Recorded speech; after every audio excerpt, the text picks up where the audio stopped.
सुंदरबन जंगल में अभी गर्मी का मौसम शुरू हो गया है। गर्मी के मौसम में राहत मिलने के लिए रानो और उसके पति ने मिलकर स्कूल के पास नारियल पानी की दुकान शुरू की है। वाह वाह वाह वाह वाह, ये नारियल पानी कितना मीठा है। इसके आगे तो शक्कर भी फीकी है। अब इस पूरी गर्मी के मौसम में मैं रोज नारियल पानी पीऊंगी। ये लो रानो, नारियल पानी के पैसे। शुक्रिया मौसी। रानो बहन, मुझे एक नारियल पानी दे दो। ठीक है लाडो बहन, बस 1 मिनट। ये लो।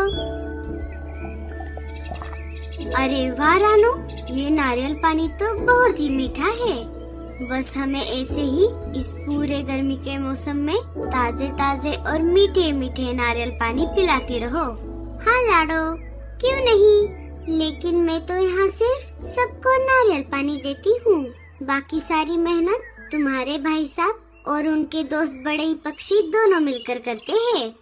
वो सब बातें कर ही रहे थे कि तभी वहाँ पर शिकारी चील की बीवी माया आ जाती है। उसे देखकर सारे डर जाते हैं। अरे डरो मत साथियों, ये हमारी रोज की ग्राहक है। अभी कुछ दिनों से ये पेट से है और डॉक्टर उल्लू ने इन्हें हर 2 दिनों में एक नारियल पानी पीने को कहा है। वो बस उसी के लिए यहाँ पर आई है। माया बहन, मुझे बस 1 मिनट दे दो, मैं अभी तुम्हारे लिए नारियल पानी लगाती हूँ। ये लो रानो बहन, नारियल पानी के पैसे। अरे वाह रानो, मानना पड़ेगा तुझे। अब तो तेरी दुकान पर शिकारी पंछी भी आने लगे। क्यों नहीं आएंगे मीनू मौसी? अगर हम ग्राहक को अच्छी सर्विस देंगे तो ग्राहक भी हमारे बिजनेस के बारे में सबको बताएंगे, चाहे वो शिकारी पंछी ही क्यों ना हो। चलो लंच तो हो गया, लेकिन इस गर्मी के मौसम में कुछ ठंडा ठंडा पीने को मिल जाता तो कितना अच्छा होता। तो फिर हम नारियल पानी पीने चलते हैं। हमारे स्कूल के बाहर मेरे मम्मी पापा का नारियल पानी का दुकान है और लंच ब्रेक खत्म होने में अभी थोड़ा समय बाकी है। ब्रेक खत्म होने से पहले हम आ जाएंगे।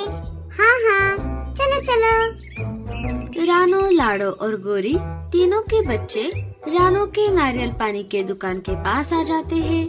मम्मी, हम सबको नारियल पानी पीना है। अरे बच्चों, क्या लंच ब्रेक के बाद स्कूल की छुट्टी है? नहीं आंटी, हमारा लंच तो हो गया, लेकिन ब्रेक खत्म होने में थोड़ा समय बाकी है। हमारा कुछ ठंडा ठंडा पीने का मन कर रहा था, तभी बंटी ने कहा यहाँ पर चलो, तो हम आ गए। अच्छा, तो ऐसी बात है। ठीक है बच्चों, रुको, मैं तुम सबको नारियल पानी देती हूँ। रानो एक एक करके सबको नारियल पानी देती है। सब बच्चे नारियल पानी पीने लगते हैं। हाँ, अब मुझे अच्छा लग रहा है। चलो दोस्तों, अब हमें स्कूल वापस जाना चाहिए। सारे बच्चे अपने स्कूल में वापस जाते हैं। चलो, गर्मी का मौसम तो शुरू हो गया। अब मेरा कुछ ठंडा ठंडा पीने का मन कर रहा है। कि तभी चील की नजर रानो चिड़िया के दुकान की तरफ चली जाती है। चलो, आज नारियल पानी पिया जाए। चील दुकान पर आ जाता है। अरे ओ चिड़िया, मुझे एक नारियल पानी दे दो। ठीक है चील भाई, बस 1 मिनट। रानो उसे नारियल पानी दे देती है। चील नारियल पानी पीने लगता है। अरे वाह, ये नारियल पानी तो बहुत मीठा है। नारियल पानी पीने के बाद चील वहाँ से जाने लगा। अरे चील भाई, नारियल पानी के पैसे तो देते जाइए। क्या तू मुझसे पैसे मांगेगा? क्यों रे चिड़े के पिल्ले, तुझे अपनी जान प्यारी नहीं है क्या, जो तू मुझसे पैसे मांग रहा है? अरे चील भाई, अगर नारियल पानी पिया है तो उसके पैसे देने पड़ेंगे ना। क्यों रे चील के बच्चे, तुझे क्या लगा तू एक शिकारी चील है तो क्या तुझे फोकट में नारियल पानी मिलेगा?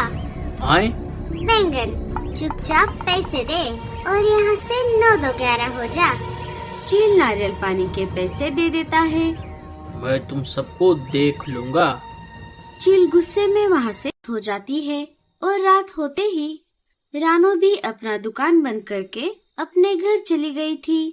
रात थोड़ी गहरी हो जाती है। वही शिकारी चील रानो के दुकान के पास आ जाता है। चिड़े के पिल्ले, अब देख मैं क्या करता हूँ। चील दुकान में आग लगा देता है और वहाँ से चला जाता है। दूसरे दिन सुबह जब रानो और उसके साथी दुकान के पास आ जाते हैं, तब उन्होंने देखा दुकान तो जलकर खाक हो गया था। अजी, ये क्या हो गया? ये किसने किया होगा? अब हमारी रोजी रोटी कैसे चलेगी? रानो का परिवार निराश होकर अपने घर आ जाता है। ऐसे दिन गुजर जाता है। रानो, मैं बाहर जाकर हमारे लिए कुछ खाने को लेकर आता हूँ। रानो का पति बाहर आ जाता है। वो अनाज की खोज में घूम रहा था कि तभी शिकारी चील उसका रास्ता रोक लेता है। क्यों रे चिड़े के पिल्ले, आज दुकान नहीं लगाया? कैसे लगाएगा? वो तो अब तक जलकर खाक हो गया होगा। इसका मतलब आपने हमारा दुकान जलाया था? क्यों रे, तू मुझसे पैसे मांगेगा? चील रानो के पति को बहुत मारता है। तेरा दुकान मैं नहीं जलाया था। अगर ये बात तूने किसी को बताई तो तुझे भी जलाकर मिर्च मसाला लगाकर खा जाऊंगा। रानो का पति अपने घर आ जाता है। अजी, ये क्या हो गया? आपको किसने मारा? रानो के बहुत बार पूछने पर भी उसने अपना मुंह नहीं खोला। अजी, आपको बच्चों की कसम है, आप मुझे सच सच बताइए, आपको किसने मारा है? हम राजा जी के पास जाएंगे। बच्चों की कसम देने के बाद रानो का पति चील का नाम बता देता है। चलिए, हम अभी के अभी राजा जी के पास चलते हैं। दोनों बच्चों के साथ राजा जी के पास आ जाते हैं। रानो सारी बात राजा जी को बताती है।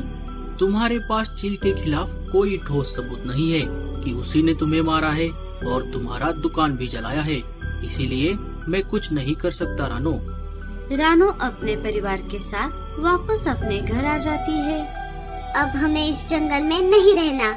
रानो और उसका परिवार रातों रात जंगल छोड़ देता है। अजी, सुनते हो?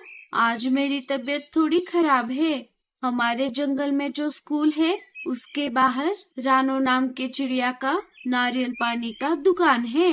वहाँ जाकर मेरे लिए नारियल पानी लेकर आओ। वैसे तो मैं ही हर 2 दिन में एक बार जाती हूँ, लेकिन आज मेरे पंख बहुत दर्द कर रहे हैं। चील के पत्नी के ऐसा कहते ही वो सोच में पड़ जाता है। अजी, क्या हुआ आपको? जाते हो या नहीं? आए? बैंगन, अब चाहिए। अरे हाँ हाँ, जा रहा हूँ। चील बाहर आ जाता है। अरे ये तो बहुत बड़ा लोचा हो गया, अब मैं क्या करूँ?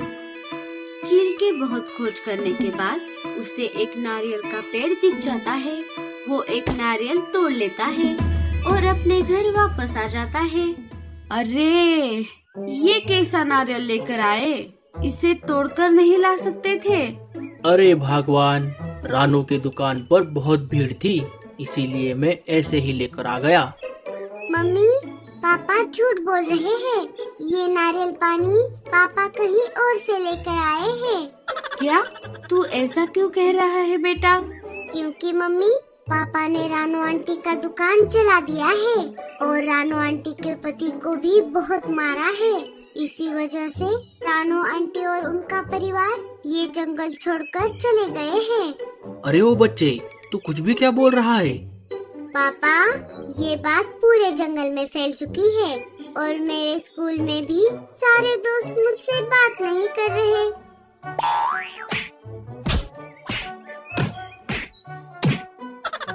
हाय रे मेरी फूटी किस्मत, ये आपने क्या कर दिया? आप अभी के अभी जाओ, रानो और उसके परिवार को कहीं से भी ढूंढ कर लेकर आओ। जब तक आप उन्हें लेकर नहीं आते तब तक घर मत आना। अरे बहुत मारा रे मुझे। अब मैं कहाँ उस रानो और उसके परिवार को ढूंढूंगा। मैं एक काम करता हूँ, जंगल में जाकर पंछियों से पूछता हूँ। चील अपने इलाके से निकलकर जंगल में आ जाता है। वहाँ उसे एक पेड़ पर लाडो, मीनू मौसी और कालू कौवा दिख जाते हैं। वो उनके पास आ जाता है। अरे देखो देखो, कौन आया है? क्यों रे बदमाश चील, तू यहाँ पर क्या कर रहा है? अब किसका दुकान जलाने का सोच रहा है या किसी को मारने के इरादे से आया है? अगर ऐसा है तो उसमें तेरा ही नुकसान होगा, क्योंकि राजा जी ने जंगल में जगह जगह पर सीसीटीवी कैमरास लगाए हैं। अगर तूने इस बार कुछ भी बदमाशी करने का सोचा तो तू गया बेटा। अरे नहीं नहीं चिड़िया, अब की बार मैं किसी को मारने के लिए नहीं आया, ना किसी का दुकान जलाने।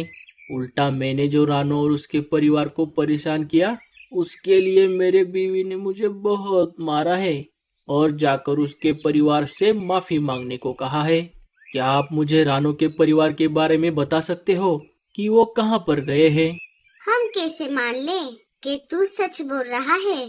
अगर हमने रानो का पता बताया और तूने फिर से उन्हें परेशान किया तो क्या होगा? अरे नहीं नहीं चिड़िया, मैं सच बोल रहा हूँ। मैं मेरे बच्चे की कसम खाता हूँ। अगर तुम सच बोल रहे हो तो अभी राजा जी के पास चलो और तुम्हारी गलती मान लो। हाँ हाँ ठीक है, चलो। सारे राजा जी के पास आ जाते हैं। चील अपनी गलती राजा जी के सामने मान लेता है। तुमने तुम्हारी गलती मान ली है और सजा के तौर पर मैं तुम्हें रानो और उसके परिवार से माफी मांगने और उसका दुकान फिर से बनाकर देने की सजा सुनाता हूँ। चलो हम सब मिलकर रानो के परिवार के पास जाते हैं और उन्हें लेकर आते हैं। रानो अपने परिवार के साथ अपने मायके गई थी। सब वहाँ पर आ जाते हैं। चील रानो और उसके परिवार से माफी मांगता है। सब उन्हें लेकर जंगल वापस आ जाते हैं। दूसरे दिन चील रानो का दुकान फिर से बनाता है। रानो और उसका परिवार फिर से अपना दुकान चलाने लगते हैं। तो दोस्तों, कैसी लगी हमारी ये कहानी? हमें